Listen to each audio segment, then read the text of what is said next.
mana yang berbunyi A'udzubillahi minasyaitonir rajim. Bismillahirrahmanirrahim. Wa minan nasi may yattakhidhu min dunillahi andadan yuhibbunahum hubbillah. Walladzina amanu asaddu hubban lillah.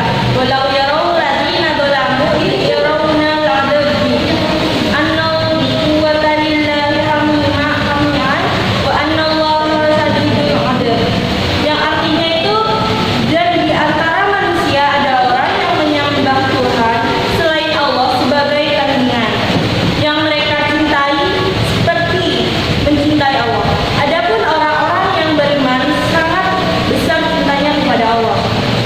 Sekiranya orang-orang yang berbuat zalim atau melihat ketika mereka melihat azab pada hari kiamat, bahwa kekuatan itu semuanya milik Allah dan bahwa Allah sangat berat azabnya, niscaya mereka menyesal. Quran surat Al-Baqarah ayat 150. Tanda-tanda orang mencintai Allah itu, yang pertama, mencintai Rasulullah. Mencintai Rasulullah itu seperti kita meneladani sikap Rasulullah. Nah, yang kedua itu mencintai Al-Quran.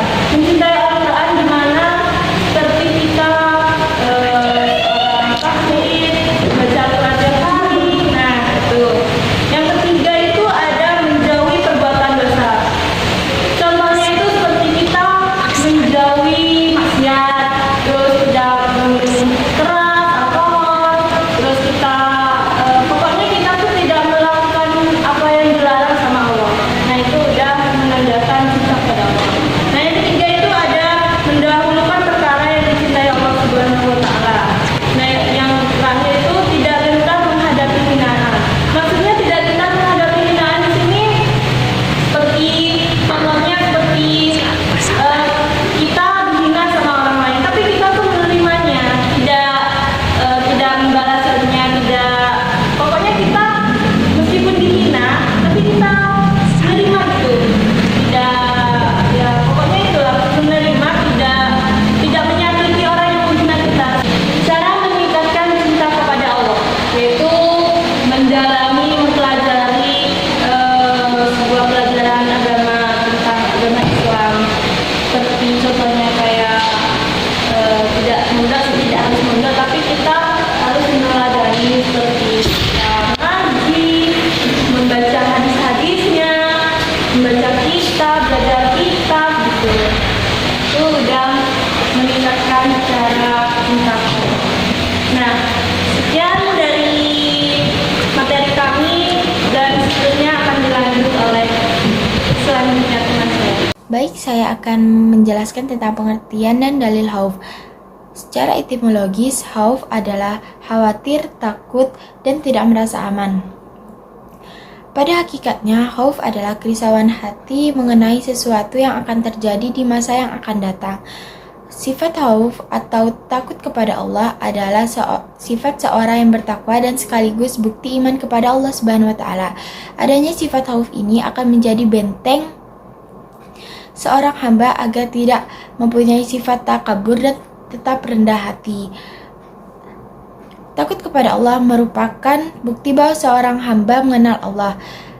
Hal ini sebagaimana disebutkan oleh dalil Allah berikut ini, yaitu innama yakhsyallaha min ibadihil ulama. Artinya, hamba-hamba Allah yang takut kepadanya hanyalah ulama. Yang terakhir adalah tanda-tanda takut kepada Allah Subhanahu wa Ta'ala. Yang pertama adalah menjaga lisan dari perkataan dusta. Yang kedua adalah menghindari iri dan dengki. Yang ketiga adalah menjauhi makanan haram. Yang keempat adalah menjauhi pandangan dari kemaksiatan. Sekian dari presentasi saya mengenai tentang khauf ini. Materi akan dilanjutkan oleh teman saya. Terima kasih. Assalamualaikum warahmatullahi wabarakatuh. Perkenalkan, nama saya Amira Dewi Zahra, nomor absen 4 dari kelas 101. Di sini saya akan menjelaskan tentang sifat raja.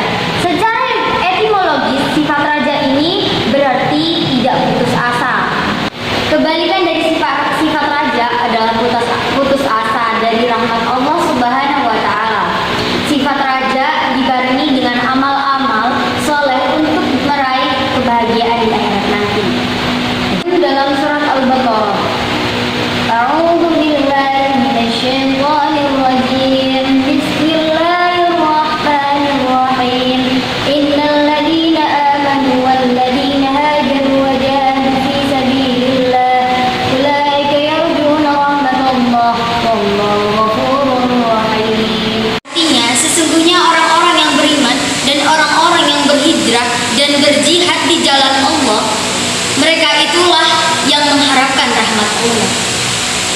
Allah Maha Pengampun, Maha Penyayang. Quran Surat Al-Baqarah ayat 228 juz 2. Selanjutnya, cara menumbuhkan sifat raja. Yang pertama, mempelajari dan memahami Al-Quran. Yang kedua, meyakini kesempurnaan karunia Allah Subhanahu wa Ta'ala. Selanjutnya, muhasabah atas nikmat-nikmat Allah Subhanahu wa Ta'ala. Selanjutnya, yakin bahwa rahmat Allah sangat dekat dengan orang-orang yang berbuat baik. Yang terakhir, selalu merasa takut kepada ancaman dan siksaan Allah Subhanahu wa Ta'ala di akhirat kelak. Manfaat sifat raja.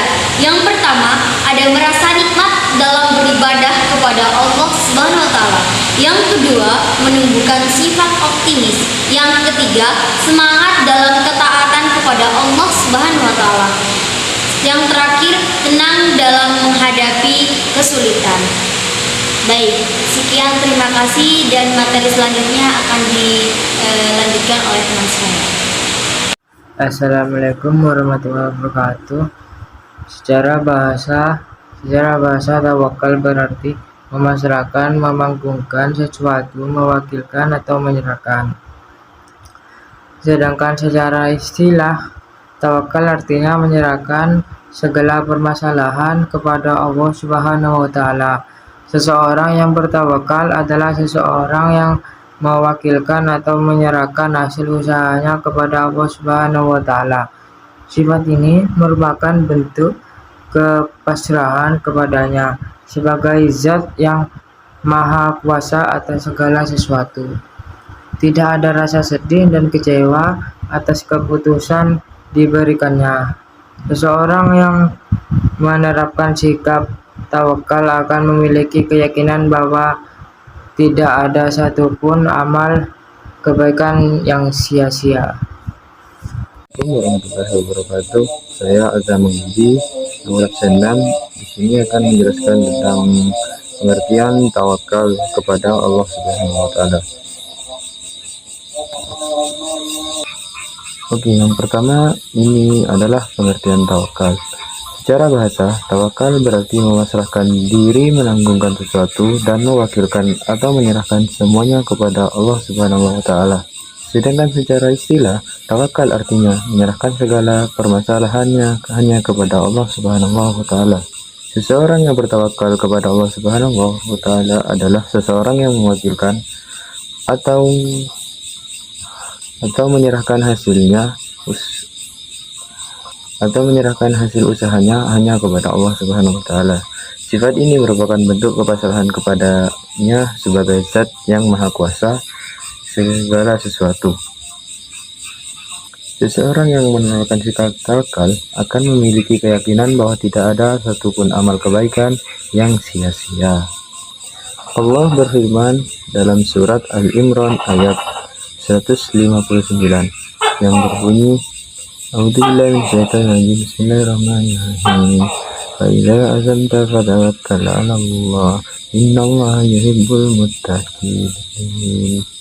Artinya, kemudian apabila engkau telah membuatkan tekad, bertawakallah kepada Allah. Sesungguhnya Allah mencintai seseorang yang bertawakal. Quran Surat Al-Imran ayat ketiga ayat 159. Yang selanjutnya adalah manfaat tawakal. Manfaat tawakal dibagi menjadi 4. Yang pertama, diberikan rezeki yang cukup. Yang kedua, dijauhkan dari godaan setan. Yang kedua, dijauhkan dari godaan setan. Yang ketiga, dicintai oleh Allah Subhanahu wa Ta'ala. Dan yang keempat, diberikan kenikmatan yang tiada hentinya. Terima kasih, itu penjelasan dari saya tentang tawakal.